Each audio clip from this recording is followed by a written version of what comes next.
Olá, crianças, tudo bem? Então vamos lá para a nossa primeira videoaula de língua portuguesa. Eu preparei para vocês uma breve revisão, tá, dos conteúdos já trabalhados. Espero que vocês consigam recordar e, se surgirem dúvidas, anotem para que a gente possa tirar todas elas depois. Vamos lá. No capítulo 1, nós trabalhamos o gênero textual contos de fadas, né? E aí a gente viu algumas características importantes desse gênero textual. Primeiro, ele faz parte da literatura. Se você não se lembra, você pode pesquisar o significado dessa palavrinha, tá? Fica aí uma atividade para você. Vimos que o conto de fadas, ele traz sempre histórias cheias de fantasias, tá? Além de personagens como fada, príncipes, princesas, animais falantes. E geralmente começa com era uma vez e termina com foram felizes para sempre. Ainda no capítulo 1, vocês estudaram substantivos. Substantivos é a classe de palavras que dá nomes, que nomeia objetos, pessoas, lugares, sentimentos, partes do corpo, tá? E aí nós vimos substantivos próprios. Como saber se um substantivo é comum ou próprio, tá? Você vai sempre pensar se o substantivo está especificando algo ou alguém, né? No caso, quando a gente diz Cinderela é uma bela princesa, nós sabemos de quem estamos falando. Da princesa Cinderela, não é qualquer, é essa específica, Cinderela, tá? Então, por isso, Cinderela é um substantivo próprio. Assim como Pedro, que nomeia alguém, Presidente Prudente, que é o nome de uma cidade, no caso a nossa cidade, e Brasil, o nome do país em que vivemos, tá? Existe uma regrinha importante para a escrita dos substantivos próprios, que você não pode esquecer. Todos eles devem iniciar com a primeira letra maiúscula.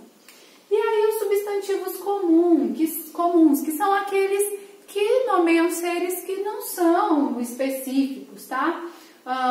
Por exemplo, menina, menino, princesa, cachorro, cidade, país. Quando eu falo cidade, você pode pensar em qualquer, tá? Mas qual cidade? Aquela cidade é bonita. Qual cidade? Que cidade é essa, né? Mas quando eu digo Presidente Prudente é uma bela cidade, daí você pensa em uma cidade específica, tá? Espero que tenha conseguido lembrar esse conteúdo. No capítulo 2, o gênero textual trabalhado foi o diário, fotodiário, tá?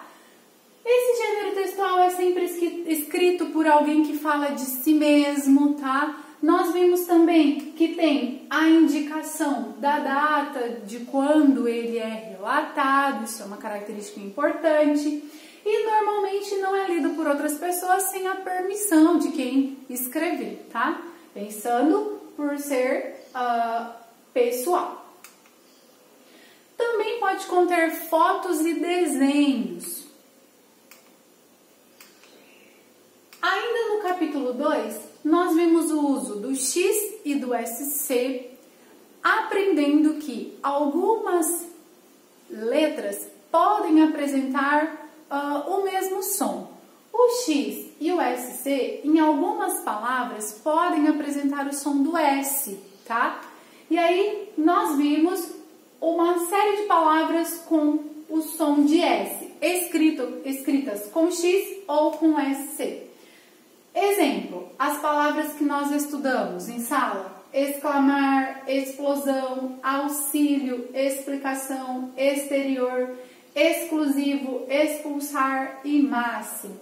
Você também pode pesquisar outras palavras que são escritas com X, tendo som de S. E aí nós vemos as palavrinhas piscina, adolescente, descer, fascinante, nascer, nascimento, crescimento e disciplina. onde o som do S aí aparece com a escrita do S e do C juntos. No capítulo 2, nós também estudamos sobre verbos, né? Os verbos que vocês já ouviram, palavrinhas que indicam ação, mas também podem indicar estado ou fenômeno da natureza. Exemplos: verbos indicando ação, andar, falar, comer, entre outros, tá? E aí eu trouxe uma frase para você entender na prática, olha lá. As crianças brincaram muito na escola. A ação de brincar está presente aqui no verbo. Vimos também o verbo indicando estado, ser, estar, ficar, permanecer. E aí uma frase para vocês entenderem. A menina está feliz com a festa. A ação de o estado, né? Está, indicando está. Está feliz com a festa. Indicando o fenômeno da natureza, chover, trovejar, nevar. E empregando em uma frase, poderíamos colocar assim: ontem choveu muito na cidade. Vocês viram também as conjugações verbais. Viram que, de acordo com a terminação, né, dos verbos, quando eles se apresentam no infinitivo, que é o estado natural do verbo, eles podem ser classificados, né, serem divididos aí em 3 grupos que nós chamamos de conjugações. Vamos lá. Na primeira conjugação, pertencem aos verbos, né, a primeira conjugação pertence aos verbos terminados em ar. Exemplo: andar, falar, chorar. Pertencem à segunda conjugação os verbos terminados em er, comer, né, chover. Pertencem à terceira conjugação os verbos terminados em ir, abrir, sorrir. E ainda no capítulo 2, nós estudamos os tempos verbais, tá? Os verbos também indicam quando algo aconteceu. E esse quando quer dizer o tempo, tá? Que pode ser o tempo passado, presente ou futuro. Presente. Nessa frase, as crianças todos os dias, usando o verbo estudar no infinitivo, como nós deveríamos empregá-lo aqui, para que essa frase esteja no tempo presente? Pense.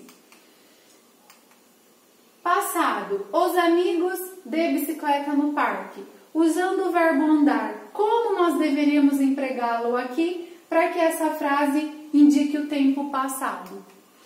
Futuro, os alunos xadrez na escola, utilizando o verbo jogar no infinitivo. Como ele deveria ser empregado aqui para que essa frase indicasse aí o tempo futuro? Vamos lá para a correção? Então ficaria assim: as crianças estudam todos os dias. Estudam todos os dias, tá? Indica algo que elas fazem todos os dias. Os amigos andaram de bicicleta no parque. Andaram, essa terminação indica algo que já aconteceu, passado. Presta atenção para não confundir com ão. Porque os alunos jogarão xadrez na escola, indica o tempo futuro. Algo que ainda vai acontecer. No capítulo 3, o gênero textual trabalhado foi o panfleto e nós estudamos a estrutura e características do panfleto e eu trouxe algumas características aqui. O panfleto pode divulgar uma campanha de conscientização sobre determinado assunto ou pode divulgar um produto. É um gênero textual que apresenta pouco texto, a ideia é que seja lido rapidamente. Também pode apresentar letras de tamanhos e cores diferentes, além de figuras. Se for algo voltado para o público infantil, por exemplo, pode conter personagens infantis para que seja atrativo.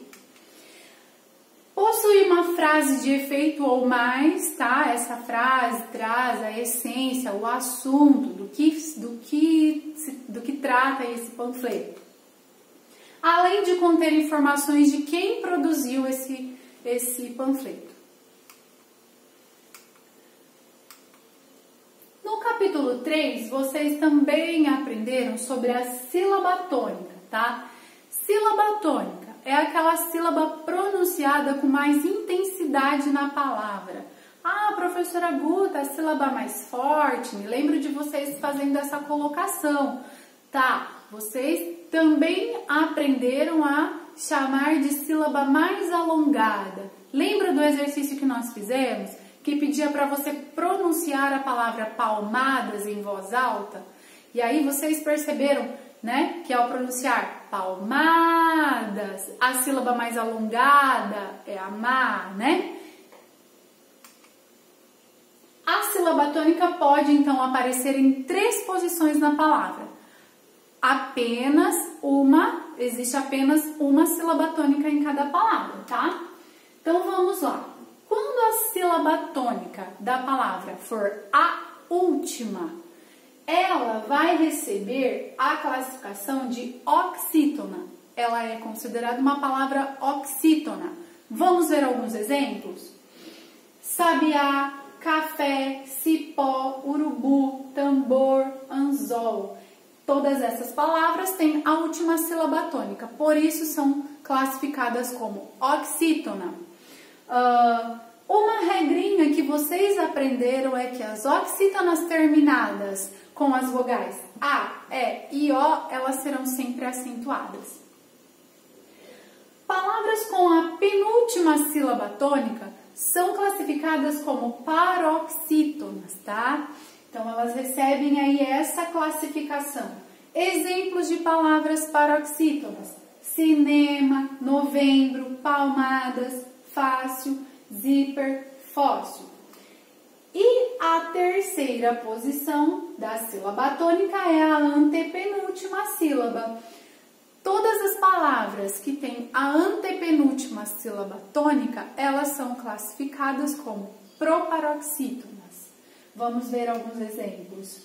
Trânsito, doméstico, ângulo, dúvida, gráfico, lâmpada. E aí vocês aprenderam uma regra também sobre as palavras proparoxítonas, que todas elas devem ser acentuadas. Muito bem.